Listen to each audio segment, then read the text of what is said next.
Donc Anne-Cécile Robert, membre de la PUC.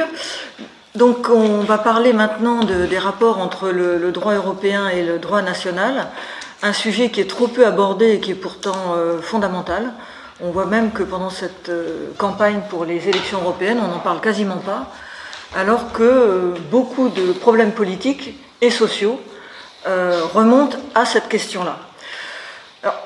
Il est important, à mon avis, de se rappeler que, historiquement, les questions européennes ont été posées, comme c'est normal, de manière politique. C'est-à-dire que pendant très longtemps, on avait des débats entre des gens qui étaient pour faire une fédération européenne, d'autres qui voulaient une Europe des États-nations. Ça a été le cas au XIXe siècle, notamment, jusqu'à la Deuxième Guerre mondiale.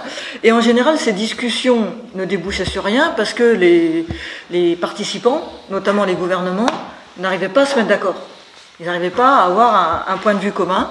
Et donc, en général, on aboutissait à un échec et aucune initiative européenne d'ampleur n'était prise. Et c'est pour ça que des gens comme Jean Monnet, que tout le monde connaît, je pense maintenant, qui ont joué un rôle déterminant dans la manière dont on a construit la construction européenne, ont décidé de contourner ce problème. Ils ont décidé ouvertement, consciemment, de dire on ne va pas faire de politique puisqu'on n'arrivera à rien, on va contourner le problème par le droit.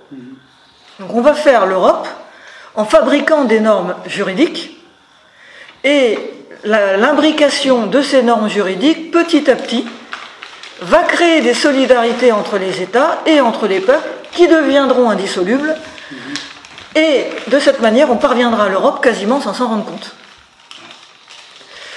Et donc, là, tout commence effectivement comme ça, avec cette communauté européenne du charbon et de l'acier, qui a l'apparence d'une communauté technique, pour résoudre les problèmes de surproduction du charbon et de l'acier, mais qui contient déjà les outils de cette construction juridique, qui n'a pas cessé depuis, et qui ne fait que s'approfondir.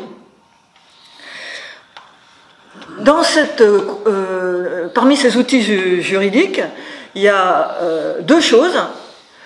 La première, c'est la possibilité pour les institutions européennes d'adopter des actes obligatoires de la même force que la loi. Dans le langage européen, ça s'appelle des règlements. Donc ça, c'est écrit dans les traités. Le règlement est obligatoire dans tous ses éléments. C'est-à-dire, une fois qu'il est adopté à Bruxelles ou à Strasbourg, il s'applique partout, dans toute la communauté européenne, aujourd'hui l'Union européenne, sans intervention des États nationaux. Et ça, c'était proprement révolutionnaire, puisque vous savez qu'en général, en droit international, il n'y a que des traités consentis par les États, dont ils peuvent se retirer quand ils veulent. Là, innovation dont on n'a pas forcément mesuré la portée, on crée un acte obligatoire qui va avoir la même force que la loi. L'autre élément fondamental, c'est la création d'une cour de justice qui va être chargé de surveiller que les règlements et que le droit européen en général est bien appliqué. Et cette cour de justice, qui siège à Luxembourg, c'est une vraie cour. Alors là encore, c'est rare en droit international, en général on a beaucoup de fausses cours, là c'est une vraie cour, composée de juges indépendants, qui rendent des jugements obligatoires, et qui, si vous ne les appliquez pas, vous prenez des amendes. Et le fait est que cette cour a eu une conception immédiatement extensive de son mandat. C'est-à-dire, elle a dit, je vais m'assurer que le droit européen est appliqué, mais je vais m'assurer qu'il soit appliqué vraiment partout, même dans des cas qui ne sont pas prévus. Ça commence comme ça. Je vais m'assurer qu'ils sont appliqués même dans des cas qui ne sont pas prévus. C'est comme ça qu'elle a étendu des normes du marché commun aux services publics. Et puis, je vais étendre la force obligatoire du règlement à d'autres normes. Parce qu'il y a d'autres normes dans le système européen, des directives, par exemple, ou des décisions. Les directives, vous savez, c'était en principe des normes qui ne lient les États qu'en fonction des objectifs. Et les États sont libres des moyens. La Cour a dit non. La directive est immédiatement applicable. On n'a pas besoin, dans tous les cas, de mesures d'application. Donc elle a étendu le système du règlement aux directives. Et de fil en aiguille, comme ça, elle a étendu la force du droit européen, qui était déjà importante, et elle s'est heurtée à un moment donné à la résistance de juges nationaux, qui disaient mais nous on a une constitution, on a des lois, le droit européen c'est pas notre affaire, donc s'il y a un conflit entre du droit européen et du droit national, on fait prévaloir le droit national. La Cour a dit non, c'est un arrêt de 70 je crois, sauf erreur, je pourrais vous le retrouver, où elle dit les juges nationaux sont obligés, ils sont tenus d'écarter toute norme nationale qui serait contraire à du droit européen. Parce que dit la Cour, sinon, ça veut dire qu'il n'y a pas vraiment de droit européen, et ça veut dire que, du coup, il n'y a pas de construction européenne. C'est un arrêt, elle explique, elle ne se cache pas. Et le truc extraordinaire, dont a parlé Arnaud Montebourg récemment dans un rapport au Conseil d'État, c'est que les juges nationaux, progressivement, vont se coucher. Y compris le Conseil d'État, la Cour de cassation, etc. Pour le Conseil constitutionnel, c'est un peu plus compliqué, mais voilà. Et dans des cas où ils ont parfaitement le choix, les juges nationaux privilégient le droit européen sur le droit français.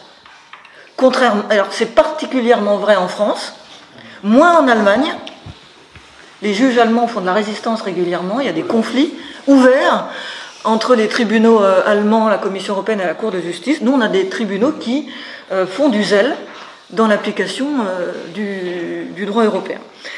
Donc, là, on est arrivé à une situation où, aujourd'hui, toutes les normes nationales doivent s'écarter devant toutes les normes européennes, donc les traités, bien sûr, mais aussi les règlements et les directives. Il y a un doute encore, je ne sais pas si la personne qui m'a fait la remarque par Internet est là, sur la Constitution. En principe, la Constitution française, comme toutes les constitutions nationales, reste au sommet de la hiérarchie des normes, mais la Cour de Luxembourg a dit non, elle doit s'écarter aussi. La Commission européenne a dit non, les constitutions doivent s'écarter. Alors pour l'instant, le Conseil constitutionnel continue de jouer son rôle. La Cour de cassation, le Conseil d'État n'ont pas la possibilité de trancher là-dessus, mais on sait que certains magistrats auraient envie d'écarter, y compris la Constitution, au nom de l'intérêt supérieur de l'Europe. Parce que ça, c'est affirmé exactement comme l'avait dit Jean Monnet. Le but ultime, c'est d'assurer l'uniformité du droit européen dans tout le territoire européen pour arriver à la fédération européenne. Pour l'instant, le rapport entre le droit européen et la Constitution, c'est un rapport de compatibilité. Il n'y a pas de hiérarchie. C'est-à-dire que quand il y a incompatibilité entre du droit européen et la Constitution, soit on écarte le droit européen, soit on révise la Constitution. Ce qu'on a fait par exemple pour le traité de Maastricht, pour les derniers traités, il y avait incompatibilité, donc on a révisé la Constitution, et parfois on le fait par référendum, pour les mettre d'équerre. Donc pour l'instant il y a encore un verrou, mais la charge est ouvertement lancée par les tribunaux, par la Commission européenne, par certains responsables politiques français, qui même disent, moi je me bats souvent dans des débats, que c'est déjà fait, pour qu'on l'admette, qu'on ne mène pas la guerre. Moi je me suis battu, je ne sais plus comment il s'appelle, le président de la Ligue des droits de l'homme, là c'est pas Dubois, qui disait, ouais, la Constitution française c'est fini, c'est le droit européen. Je lui ai dit non, c'est pas vrai. C'est une volonté, mais c'est pour nous acclimater en fait à l'idée. Et vous savez qu'on a des dirigeants fédéralistes, c'est le cas de notre président, maintenant on le sait, c'est clair, il est européen avant d'être français. Donc si lui, la question lui est posée, je ne doute pas, sauf si en opportunité il doit continuer à défendre la Constitution, qui fera le choix de l'Europe. Donc on est devant cette bataille-là, qui n'est pas une bataille perdue, puisqu'on a encore des leviers, je veux dire les juges français sont des juges français, Un juge, ça se destitue, un parlementaire, ça se démet. Enfin voilà, on a encore plein de possibilités, mais il faut avoir conscience de la bataille qu'on mène. En plus, je terminerai là-dessus, parce qu'il y a un effet génération assez préoccupant.